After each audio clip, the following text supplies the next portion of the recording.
quand les hommes vivront d'amour, ce sera la paix sur la terre. Les soldats seront troubadours, mais nous serons mortes, mes sœurs. C'est une chanson de Raymond Lévesque.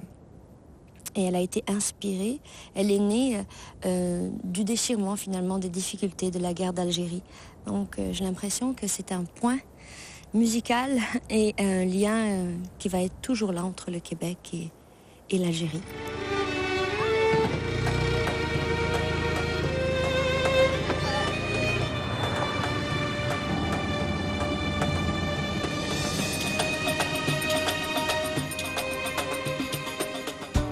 Je suis Linda Tali. Je suis algérienne de naissance. J'ai quitté un jour ce pays pour m'établir à Montréal, un peu comme les 50 000 autres de mes compatriotes qui ont choisi le Québec comme deuxième patrie. Les raisons de quitter un pays sont toujours multiples. En Algérie, pour certains, c'était la peur. Pour d'autres, le goût de la liberté ou tout simplement cette soif d'aller ailleurs, de s'éloigner pour mieux revenir.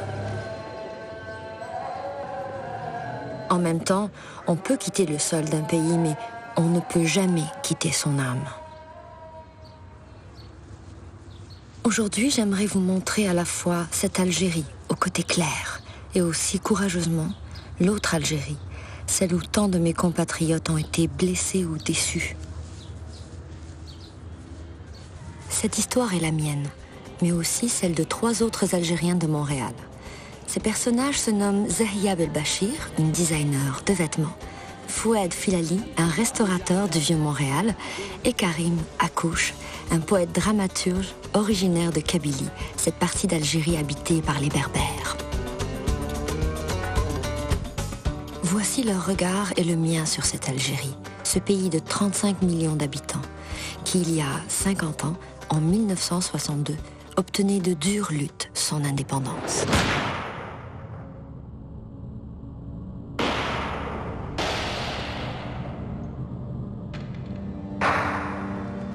C'est par les armes contre la France que cette indépendance allait s'obtenir.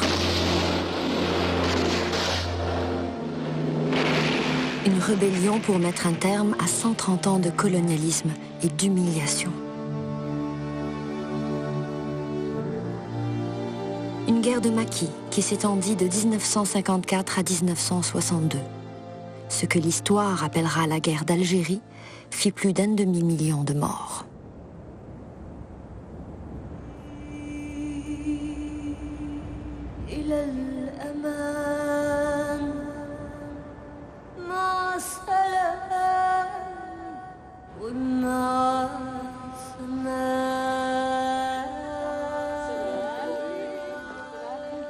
L'Algérie de Zahia Belbachir et de sa famille, c'est celle justement qui commence lors de cette guerre d'indépendance.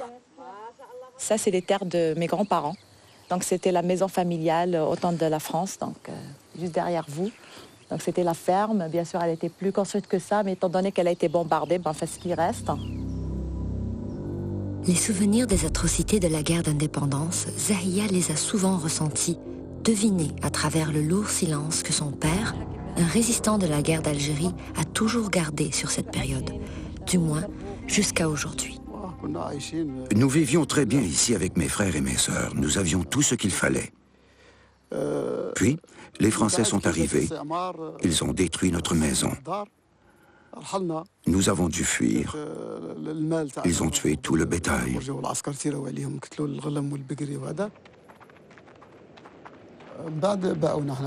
Quelqu'un a été capturé par les Français et, sous la torture, cette personne nous a dénoncés. Les soldats français sont donc venus nous chercher. Ils nous ont conduits, toute la famille, à la salle de torture. Ils nous ont amenés dans un endroit où il y avait des tables en métal. Ils nous dénudaient avant de nous mettre dessus. C'était pour nous torturer à l'électricité. Ils nous gardaient dans des sortes de silos. Quand ils nous en sortaient, c'était pour de nouveau nous torturer à l'électricité. Un jour, ils nous ont amenés dans une caserne militaire. La torture s'est poursuivie, mais différemment. Ils nous coinçaient les pieds entre 2 planches pour maintenir nos jambes attachées en hauteur. Nous devions nous appuyer sur nos bras pour dormir. À la tombée de la nuit, ils nous remettaient les planches. Pendant 3 ans. 3 ans. Un jour, il y a un colonel qui a donné l'ordre de nous tuer, mon père, mon frère et moi. Ils nous ont fait monter dans un blindé. Là, un capitaine qui était médecin s'est approché de nous. Il a vu nos blessures et il a demandé au colonel où celui-ci nous amenait. Le colonel a répondu qu'il avait reçu l'ordre de nous exécuter. Le médecin s'est objecté. Il a demandé à l'officier « Pourquoi voulez-vous tuer ces gamins ?» Suite à leur échange, ils nous ont fait descendre du camion militaire. Ils nous ont remis en prison. Allah avait décidé de prolonger notre vie. Le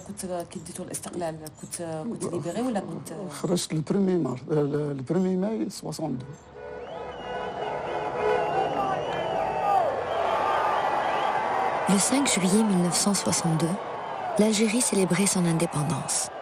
Pour beaucoup d'Algériens, cette fête allait être de courte durée.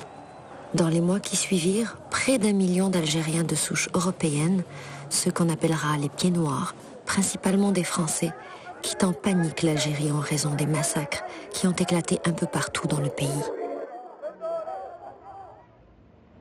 Dès le début, la révolution algérienne va décevoir le rêve de bien des femmes, comme cette jeune militante de l'époque, Zahra Selami. Il y a eu des Algériens révolutionnaires, la plupart sont morts au maquis. Je crois que tant qu'on ne pratiquera pas une politique économique comme l'a fait la Chine, une politique d'investissement humain, je pense qu'aucun pays n'est révolutionnaire en dehors de Cuba et de la Chine. Il y a révolution et révolution. Il y a la révolution, on va dire, calme, il y a la révolution violente, tout dépend d'une révolution.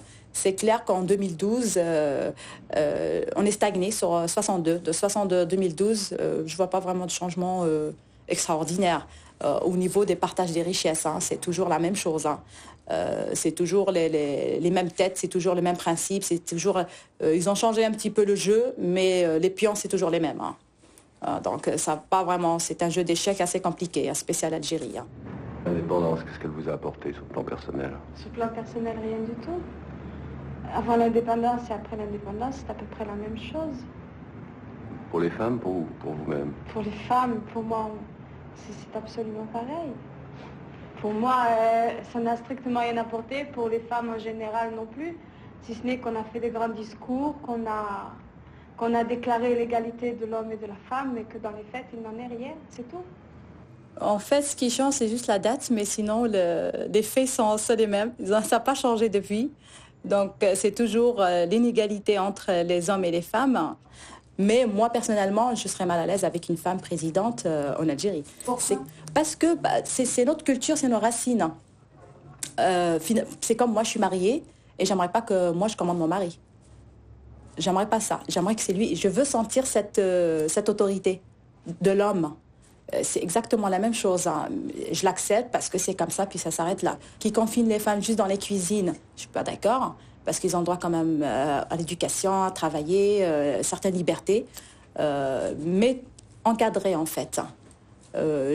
Encadrées dans le sens de la religion et de la culture.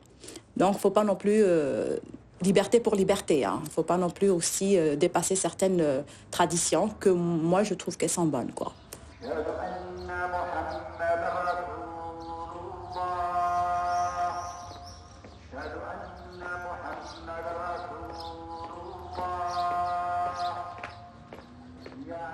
C'est pas notre génération ou la prochaine qu'on va vivre la démocratie, mais ça va être le futur. Il n'y a pas si longtemps qu'on a eu notre indépendance finalement. Hein. 50 ans, c'est rien. Hein. Donc en fait, l'Algérie n'était pas vraiment bien connue. Hein. On est sorti du colonialisme français en 62. En 90, c'était le terrorisme, donc le laps de temps, il n'est pas vraiment grand. Fait que les gens ne connaissaient pas. Quand vous dites l'Algérie, oh oui, vous êtes pays terroriste. Hein. C'est ce qu'ils disaient tout le monde, hein. Pas juste les Canadiens. Ben, rien que d'écouter ça, ça nous faisait mal au cœur parce qu'on n'est pas comme ça. Et on aime la vie en fait. En gros, on aime la vie.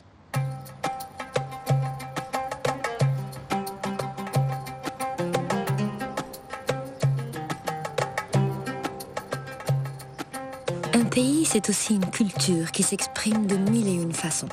Pour Zahia Belbachir, cette culture passe, entre autres, par l'identité vestimentaire. Elle en a fait son métier en ouvrant une boutique à Montréal. Et c'est ici, à Tlemcen, au sud-ouest d'Alger, que l'on retrouve les tissus et l'âme des vêtements traditionnels algériens. Je suis une passionnée des vêtements traditionnels algériens et je transmets ma passion à mes clientes.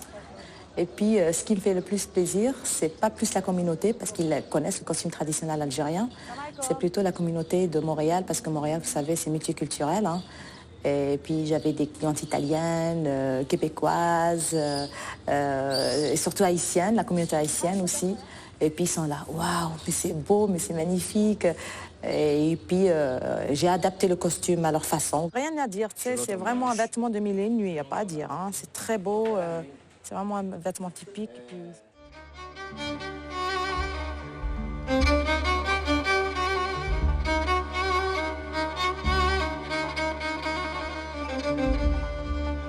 Le peuple algérien, il a toujours été un peuple musulman, mais ce n'était pas un peuple intégriste ou enfermé sur lui-même, hein, depuis toujours.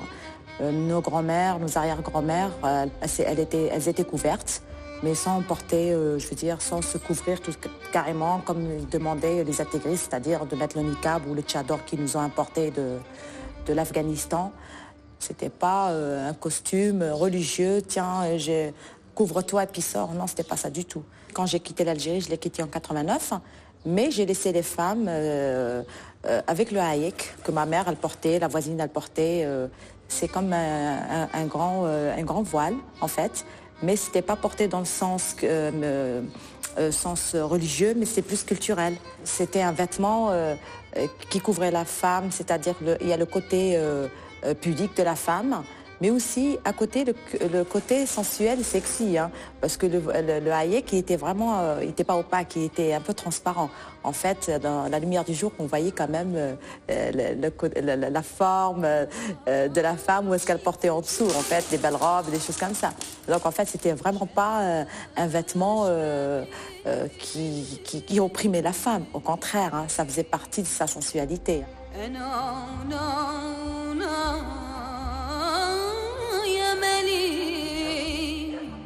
ملكتني عذرة وشابة خدنا سوطة بشبابو. Ça fait longtemps, hein. La troisième génération, elle commence à revenir aux sources, comme moi, et commencer petit à petit à retaper cette ferme pour qu'elle soit un lieu familial de nouveau. Puis voilà, la terre, on vient de la terre et on retourne à la terre, et c'est exactement ça. Dans un autre sens, par contre, hein, on vient de là et on retourne. On a beau grandir, partir, mais c'est pas vrai. On a toujours l'envie de retourner à nos sources, et c'est ça, nos sources, c'est cette terre-là. C'est tous ces terres-là, en fait. Grâce à monsieur. Bien sûr, et encore. Si l'appel de la terre est profondément ancré dans les valeurs algériennes, celle de la famille demeure au cœur de ses traditions, de son âme.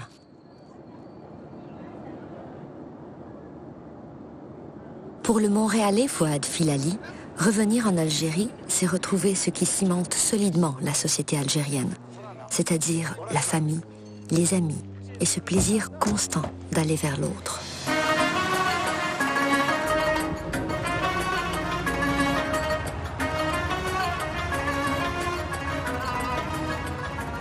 Oui, là c'est ma ville. Je vais... Mon père est restaurateur dans cette rue-là. Ici, il ne faut pas conduire comme à Montréal, hein, pour te faire savoir.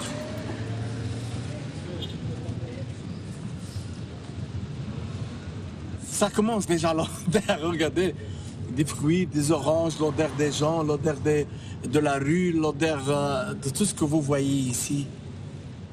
Ça, c'est la placette. La placette, c'est là, j'ai passé toute mon enfance ici en train de jouer du soccer. On a passé toute mon enfance en train de jouer au soccer ici. Parce que j'habitais là et puis j'ai joué du soccer ici. Aujourd'hui, il va revoir sa mère. Une mère qu'il n'a pas vue depuis 2 ans. Moi, je vais embrasser ma mère. Parce que je ne peux pas décrire l'amour que j'ai pour cette femme. Parce que, pour plusieurs raisons. Elle a tellement travaillé et elle a tellement souffert pour qu'on arrive à être des hommes.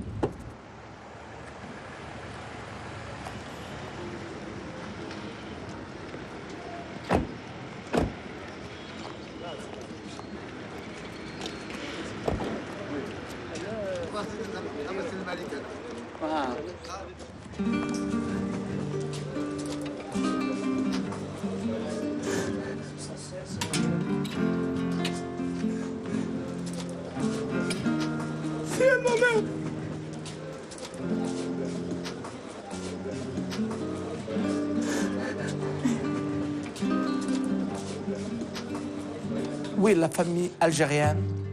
Moi, je crois que la maman, c'est le pilier de la maison. Les mamans, on parle en général, se parlent de moi et je crois que c'est en général en Algérie que la maman, la famille, elle est très importante. Elle, c'est ma sœur. Comme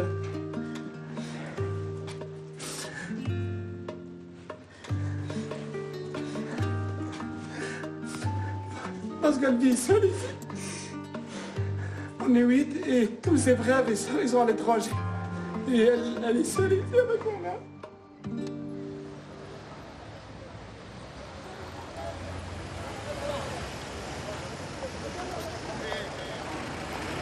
Azaba est situé à environ 500 km d'Alger et près de la frontière tunisienne. Dans cette petite commune de 40 000 habitants, un peu tout le monde se connaît. Et c'est le cas de Fouad Filali, ce réputé magicien. Parce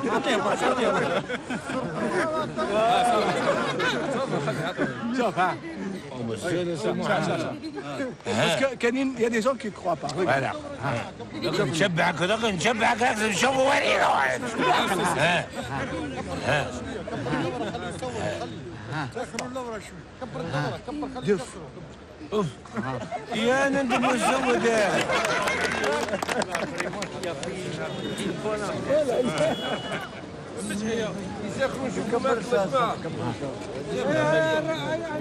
Tous les Algériens, ils sont chaleureux, accueillants, très généreux. Donc c'est une caractéristique de l'Algérien, c'est la chaleur humaine. Bon, ça c'est le village. Ah, bon, quelqu'un d'autre.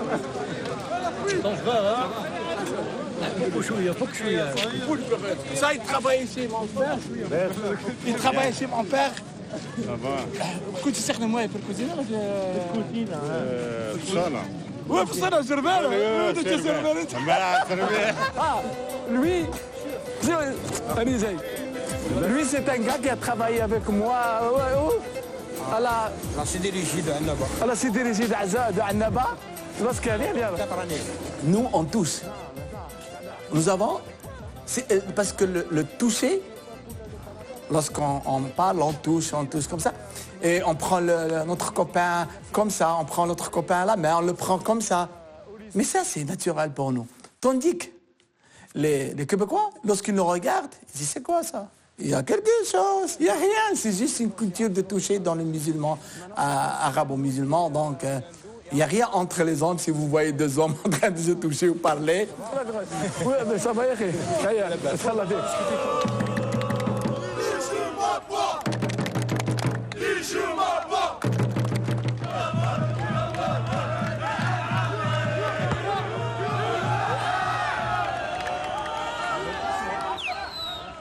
Le soccer ici en Algérie, c'est une religion. Après l'islam, c'est le soccer. Le soccer, c'est typiquement masculin. Personne ne laisse sa fille ici venir ou sa femme, c'est très très dur. Non. Mais les femmes, elles me demandent toujours, si nous laissent, nous, on peut y aller. C'est juste, c'est pas une tradition, c'est juste par pudeur que la femme n'assiste pas dans ce genre de manifestation d'hommes. Le problème en Algérie, la femme, on ne lui donne pas sa véritable place dans la société. Et c'est ça qu'on lutte pour que la femme, elle soit comme l'homme. Elle peut venir au stade, elle peut aller seule, elle peut venir prendre un café. Mais ça dans les grandes villes, dans les petites villes, je pense que la nouvelle génération, ils vont l'accepter.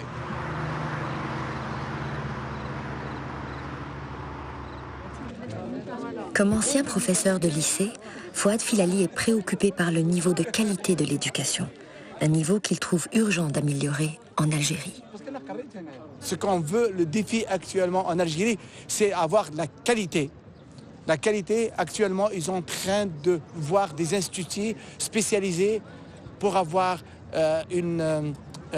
des étudiants ou des gens de grande qualité qui peuvent aller plus loin actuellement au niveau mondial. Nous avons beaucoup d'étudiants, mais on veut aller vers la qualité. On peut avoir 1000 ingénieurs, mais on veut avoir 10 ingénieurs de grande qualité. Ces jeunes étudiants réclament toutefois des actions concrètes pour un réel développement économique de leur pays. Tous les jeunes, ils veulent la liberté. C'est pour ça que, par exemple, on voit des manifestations et tout. Les jeunes, ils veulent la liberté. C'est pour ça qu'on voit dans tous les pays arabes, il y a les jeunes qui se manifestent. Il y a toute la jeunesse arabe qui est en train de vouloir le développement, l'enrichissement. On veut arriver à la place, par exemple, comme le Canada, c'est un énorme pays, un géant de l'industrie. On veut arriver à la place d'un pays de la même catégorie. Nous, la jeunesse, on en a marre d'être traité comme un pays en développement. On en a marre d'être toujours dans le stade du développement. Et pourtant, l'économie algérienne, dans bien des régions, est en effervescence, comme c'est le cas à Skikda, où Fouad nous amène. Ça, c'est le troisième port d'Algérie. Pour le port, c'est le troisième port d'Algérie. Sur le port économique, l'unité, on appelle Sonatrach, je pense aussi c'est la troisième en Algérie. Et je pense que c'est le port où on reçoit des milliers de conteneurs, parce que tout ce que vous voyez ici en Algérie, c'est de l'importation. Naturellement, ça vient de la Chine. Donc, il y a des milliers de conteneurs chaque jour qui passent dans ce port. Vous savez, l'Algérie, c'est un boom économique, surtout pour la deuxième phase de 2010 à 2014. Il y a plus de 300 milliards de dollars pour reconstruire le pays. Par exemple, nous sommes à Skikda, dans la zone industrielle. Un exemple, la centrale électrique ici à côté de moi, ça a coûté plus de 300 millions de dollars. Je répète, plus de 300 millions de dollars, cette centrale électrique. Mais ce que je demande aux Québécois, mais qu'est-ce que vous faites là-bas? Parce qu'il y a les Suisses, les Allemands, les Anglais, les Américains qui sont là pour aller chercher des contrats.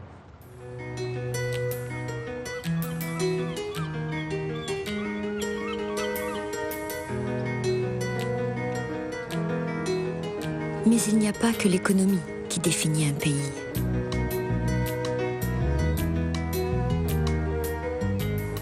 Ici, nous sommes à Stora, plus exactement à Skikda, dans un port de plaisance et de pêche. Donc c'est un petit port de pêche. Et vous savez, ici, chez nous, la mer, elle est en nous. À partir du mois d'avril, mai, les enfants ou les adultes commencent à descendre en mer, c'est toute la côte. Par exemple, Skikda, on sent la mer. Ça sent vraiment. Lorsqu'on est là, on fait ça, on aspire un vent différent ou un air très différent dans des villes. Moi, je dis, oh my God, ça sent quelque chose de très différent. Ah oui, ça sent vraiment le poisson, ça sent la mer, ça sent, je sais pas, une odeur très différente. Pour le poisson, nous, on n'a pas congelé. On ne peut pas aller à IGA ou à Métro. Oh, c'est bon le poisson. Non, chez nous, chaque jour, on va aller ramener du poisson. On mange du poisson bio qui ça coûte très très cher. Moi, je suis restaurateur et je sais qu'est-ce que c'est la valeur du poisson frais.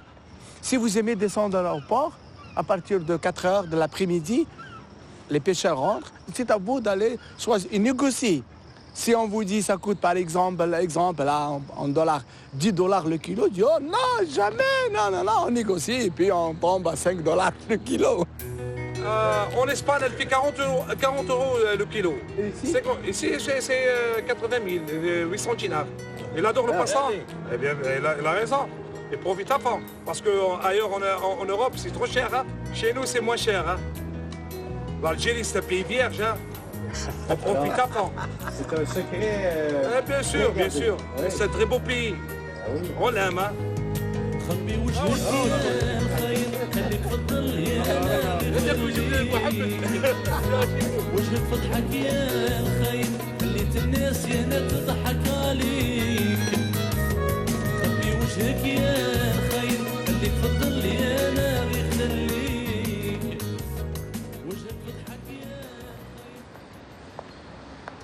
La ville de Skikda, c'est aussi pour bien des Algériens un rendez-vous incontournable avec l'histoire.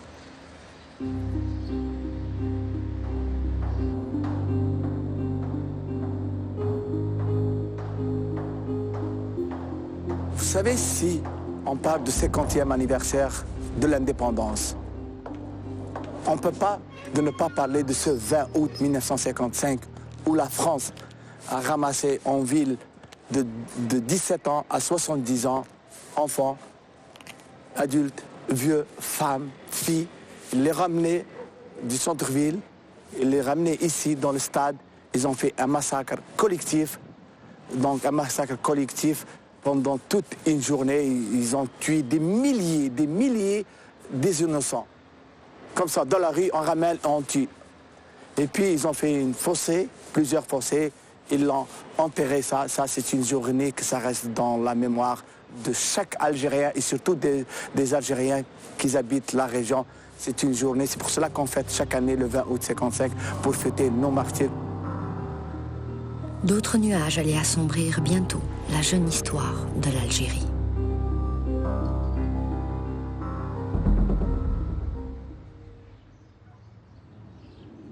Il y a 1000 façons de vous parler de l'Algérie. Voici la mienne. Pas un nuage dans mes pensées, je n'y vois vraiment que du bleu, avec des bouts de Méditerranée, posés sur des rivages paresseux. Rien que du bleu, rien que du bleu. C'est cette vue, c'est la baie d'Alger. Ça me manque beaucoup, mais j'ai toujours été une fille de la mer. J'ai un attachement particulier à la Méditerranée. Mais la Méditerranée, elle a quelque chose de particulier parce que ça a été le centre de tout. Ça a été le centre du monde pendant longtemps.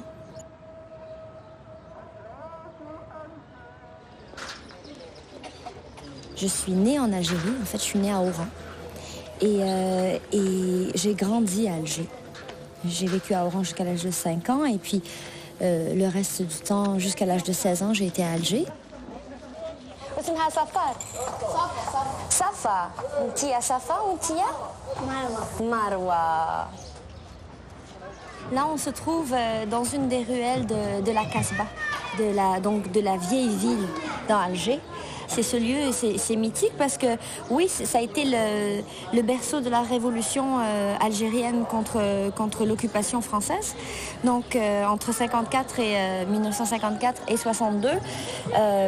Puis après ça, mais c'est sûr que dès que le peuple se soulève, ça prend naissance dans la Casbah. C'est le quartier populaire par excellence. Ce que ça représente pour moi, oh mon Dieu, si tu savais. Tellement de souvenirs d'enfance, tellement de bons moments. On venait si souvent faire le marché ici en bas. Leurs souvenirs bien après mon adieu.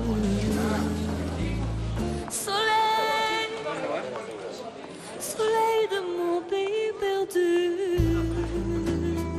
Mon Algérie a toujours de visage quand je la regarde. Il y a cette lumière si spéciale, cette architecture. Mais en même temps, il y a les images de cette violence passée qui ne sont jamais tellement loin dans mes souvenirs. J'ai quitté un ami. Je vois encore ses yeux. On a quitté l'Algérie, mon petit noyau familial et moi-même, pour Montréal, en direction de Montréal, en fuite, en fait. Et j'avais donc 16 ans, c'était en 94, c'était pendant, dès le début des années noires, des années qu'on dit, c'est ça, les années sombres de l'Algérie.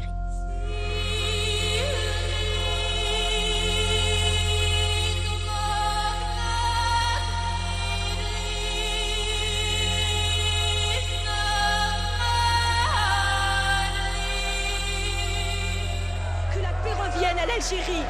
Vive l'Algérie, halte au terrorisme, vive l'Algérie, la paix, que la paix nous revienne. On en a assez, on en a assez. On veut de la paix pour cette Algérie, millions shahid. On veut de la paix, c'est quand même malheureux. Bekri al-Harbeina, c'était un ennemi, c'était apparent. Mais donc on a affaire à... Tout le monde demandait l'asile, tout le monde voulait quitter, c'était tellement critique. C'était une guerre civile déguisée, on vivait dans l'insécurité, dans la peur, il y avait des tueries, il y avait ma mère allait enseigner à l'université, puis on avait peur qu'elle ne revienne pas, parce que les professeurs femmes se faisaient assassiner, les journalistes femmes se faisaient assassiner, les coiffeuses se faisaient assassiner. Donc on vivait dans la crainte de voir ma mère partir et ne jamais revenir.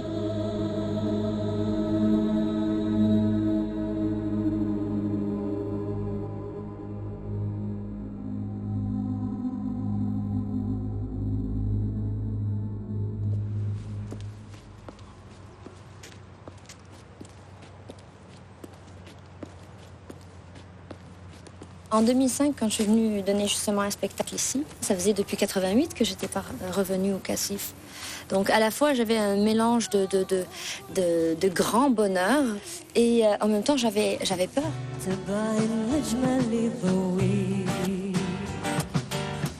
Pendant qu'on était en train de faire le test de son, c'est les flics qui faisaient le tour avec des chiens renifleurs de bombes. À l'époque, ça m'a terrorisée, c'est sûr que ça faisait tellement longtemps que j'étais pas revenue au pays que je savais pas ce qui risquait d'arriver pendant le spectacle. Je suis venue ici regarder des spectacles plus jeunes. Le Cassif, ça me rappelle surtout une belle époque. Une Algérie légère, insouciante, libre, où on était tous égaux, on vivait à l'européenne pas mal. Ça me rappelle ça. On est bien deux choses et mon ami la rose me l'a dit ce matin. Voilà le Dieu qui m'a fait On est pas loin du phare, on est à Sidi Frej.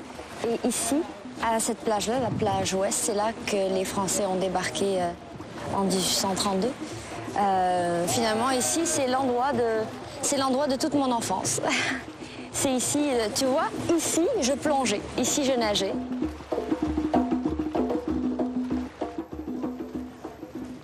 En Algérie, les témoignages de sa longue histoire sont constamment présents. Comme ici, à Tipaza, à environ 70 km d'Alger, où on retrouve de nombreuses ruines romaines. Un patrimoine architectural magnifique. Malheureusement, de plus en plus à l'abandon. Une tristesse déplorable quand on sait toute l'histoire qu'il abrite. Ouf, que c'est beau. Je comprends ici ce que l'on appelle le gloire. Le droit d'aimer sur mesure. Citation d'Albert Camus. Les noces de Tipaza. C'est d'ailleurs ici que plusieurs des écrits d'Albert Camus y ont pris naissance. La mer nous donne énormément de force. Mais en même temps, on se sent humble. On peut faire autrement que se sentir humble face à cette force, à cette grandeur-là. La mer peut changer rapidement. Elle a tout un caractère, comme les femmes algériennes.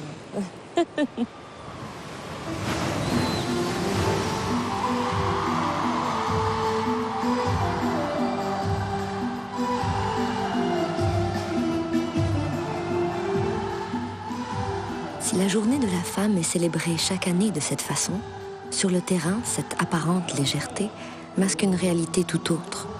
Depuis cette triste décennie noire, l'égalité de la femme n'est pas souvent au rendez-vous.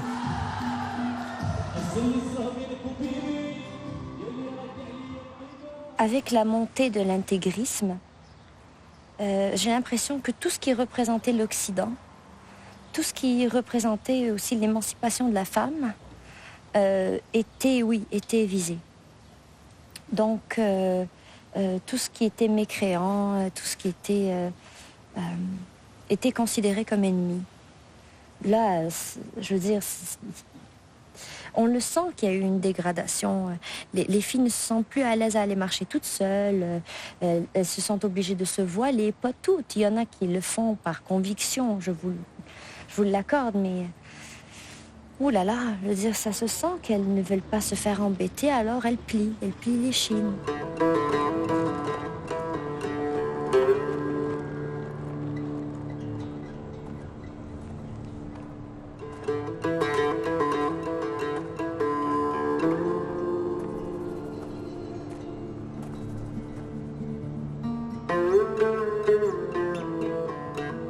L'Algérie n'avancera absolument pas, n'ira pas vers un avenir brillant comme elle le mérite si on ne donne pas toute la place qu'il faut à la femme.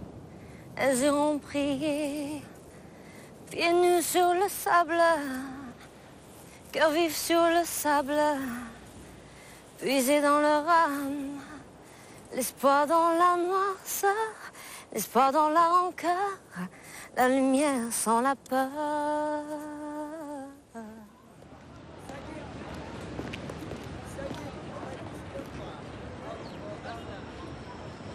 On ne peut parler de l'Algérie sans aborder la délicate question de la Kabylie, cette région de l'Algérie où tout un peuple, les Berbères, lutte depuis des années pour protéger leur identité et leur culture. Cette Kabylie, c'est celle que défend avec sa plume le poète Karim Akouche.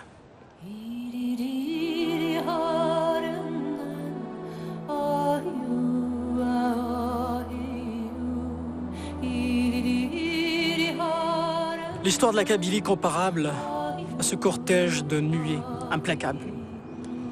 Parce que mon peuple survit sous ce vent, sous ces cortèges de brouillard.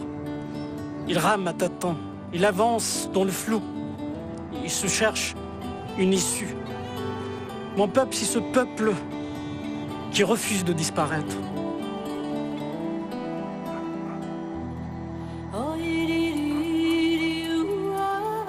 La Kabylie est une région qui se trouve au nord de l'Algérie, entourée de montagnes et de plaines. Au nord par la Méditerranée et au sud par les hauts plateaux. Les Kabyles sont au nombre d'environ 6 millions. Ce ne sont pas des Arabes, mais des Berbères. Une culture avec ses propres traditions séculaires.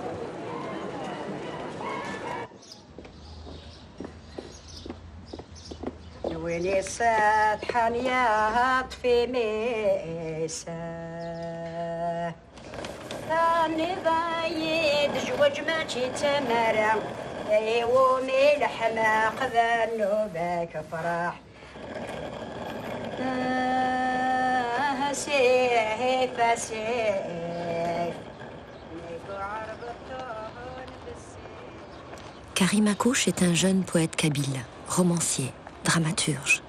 Il vit à Montréal depuis 3 ans. Il y lutte à sa façon pour faire connaître à la communauté internationale le combat de son peuple, son histoire et son identité. Une longue histoire de résistance.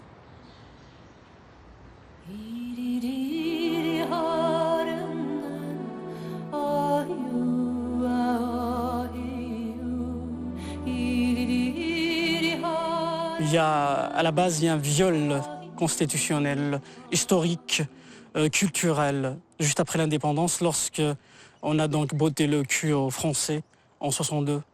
Parce que les Kabyles ont pensé avoir contribué à la guerre d'Algérie. Ils ont payé donc à leur tribut. Il y a eu des milliers et des milliers de morts, mais il y a eu donc confiscation de cette indépendance. Et du coup, en 62, les Kabyles sont retrouvés en marge de cette histoire, de cette Algérie qui venait de naître. En 1980, il y a eu en Kabylie ce que l'on a appelé le printemps berbère. Toute la population, artistes, étudiants, les ouvriers, les intellectuels sont descendus dans la rue pour réclamer avec force leur spécificité linguistique, leurs droits et leur identité kabyle, tout simplement. Ce que demandent les gens, c'est halte à la hogra, halte à la justice, halte à l'impunité.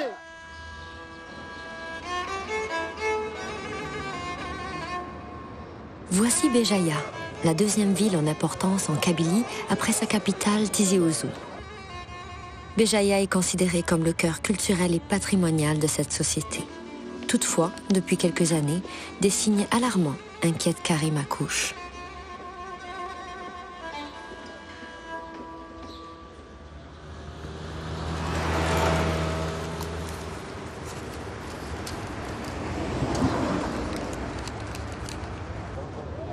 Moi, je suis pour une Algérie qui avance.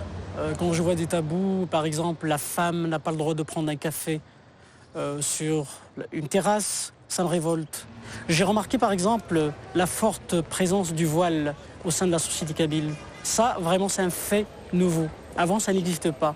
Donc, à mon avis, il y a une politique voulue par les autorités d'Alger pour détruire l'âme kabyle. Parce que les Kabyles, généralement, portent les robes kabyles, les tenues occidentales. Donc, il y a une volonté vraiment de détruire l'âme kabyle. Et cette crainte est aussi partagée par le mouvement des femmes kabyles. Le vide, je pense que le vide culturel, un vide politique, a permis à ces gens-là de prendre de la place dans la société berbère. C'est une catastrophe. Nous, par exemple, pour la mixité en Kabylie, c'est une chose connue. On fait nos fêtes mixtes, on danse, on chante, on ramène la mariée, tout le monde la voit. Alors là, il y a des gens qui viennent maintenant voilés et qui vous disent on ne me prend pas en photo, on ne me prend pas en caméra, on ne doit pas chanter. Et ce qui est encore, ça risque de prendre encore plus d'ampleur parce que nos mosquées ont été changées par les animateurs des mosquées, les chirs des mosquées d'avant.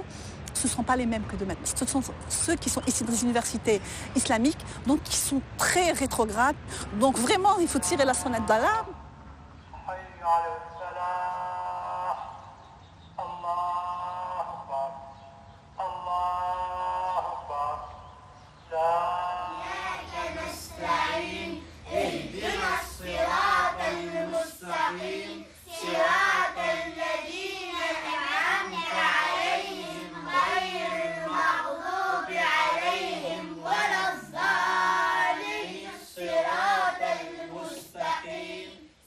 On n'a pas besoin d'enseigner, par exemple, la religion à l'école.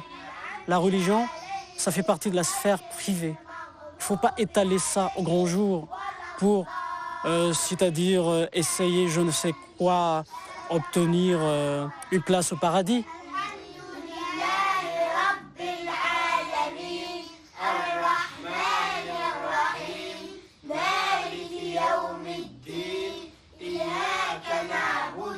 Moi, je suis vraiment convaincu que tous les fanatismes se rejoignent.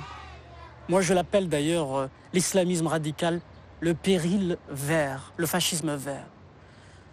Donc, pour moi, tous les fanatismes se rejoignent.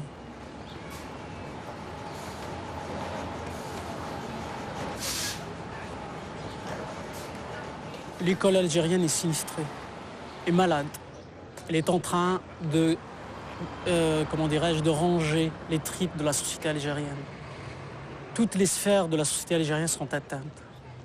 Quand on trouve une phrase du genre « l'islam est un arbre, il ne vivra que lorsqu'il sera irrigué par du sang » dans un manuel scolaire, ça me fait craindre le pire.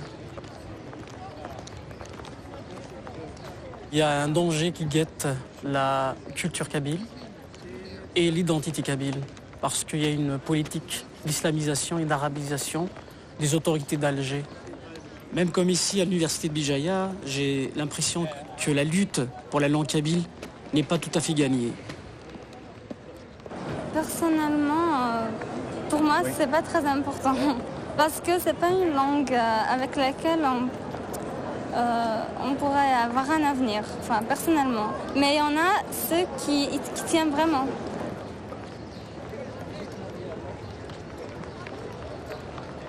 L'analyse que fait Karim Akouche s'appuie sur plusieurs études, dont celle alarmante réalisée par le professeur Kamel Bouamara. Les Kabyles demandent aujourd'hui justement à ce que le Kabyle soit protégé, soit pris en charge aussi bien juridiquement que financièrement par l'État algérien pour que cette langue puisse se développer, mais aussi lutter contre sa disparition. Parce qu'on risque, si l'État n'intervient pas financièrement, juridiquement pour la protéger et la promouvoir, cette langue risque de disparaître dans quelques décennies.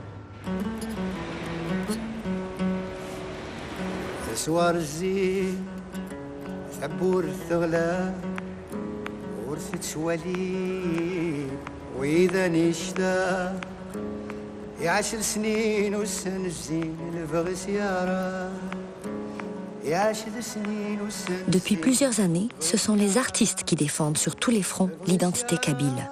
Des artistes comme Boudjemma Agrao. La chanson kabyle a tout le temps été une chanson à texte qui est née dans la souffrance.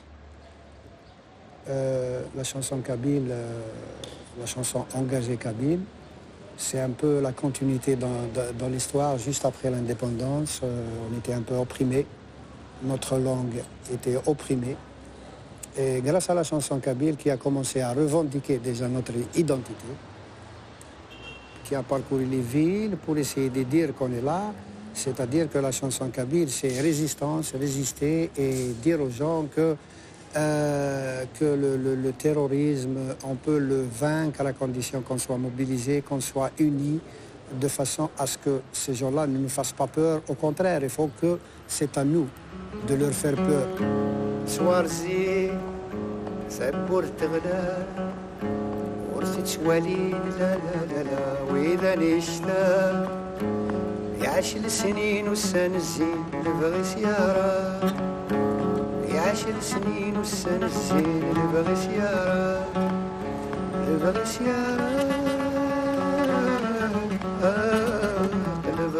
Ce qui me blesse en Algérie, c'est ce crime identitaire. Quand un Kabyle, par exemple, naît, on lui colle une étiquette arabe musulman. Mais en fin de compte, la réalité est tout autre. Moi, par exemple, ma mère ne parle pas l'arabe. Est-ce que je suis arabe? Je ne suis pas arabe. Je suis kabyle, mais je suis entièrement algérien.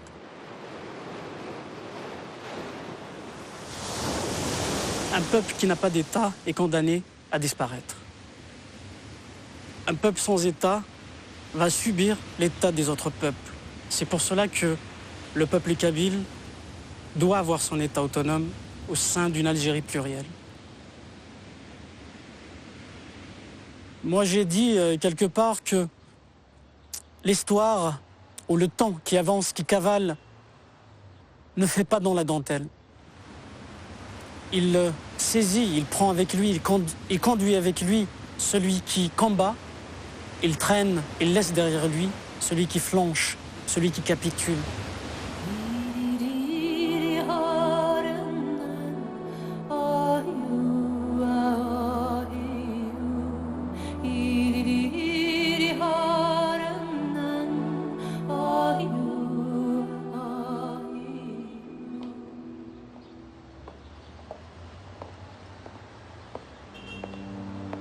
L'avenir de l'Algérie est encore bien sûr à se dessiner. Si la soif de changement grandit chaque jour, le chemin que la société algérienne doit prendre pour y parvenir reste encore mal défini. L'occupation française a duré et a couvert pratiquement 6 générations. Les blessures ont été profondes. Aujourd'hui, nous sommes juste à la 2e génération après l'indépendance. Donc les séquelles, si vous voulez, de ce colonialisme sont encore présentes, sont encore lourdes à porter.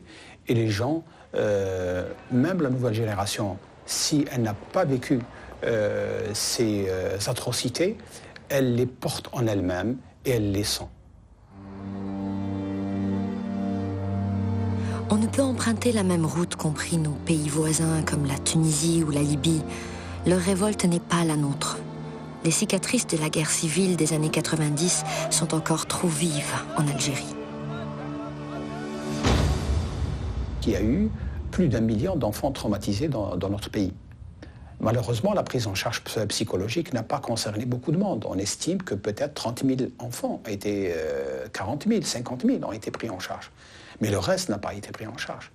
Ce qui explique, si vous voulez, la violence sociale qu'aujourd'hui on est en train de voir. Et nous l'avons signalé déjà en 1999 en disant attention, lorsque ces enfants seront adultes, nous allons assister à des scènes de violence terribles. Et je crois que nous sommes parfaitement dans cette ambiance-là. J'ignore encore comment se traduira demain cette nouvelle Algérie. La jeunesse brûle de changement, les femmes aussi. En même temps, comment préserver nos coutumes? Comment faire cohabiter nos choix spirituels ou laïques? Si les réponses restent à s'écrire, il est toutefois impératif que ceux et celles qui auront à gouverner puissent enfin donner à ce pays et à son peuple non seulement la dignité, mais la capacité de croire en ses possibilités et de les développer comme ils le méritent. C'est aussi ça, mon Algérie de demain.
في صوماليا شمسية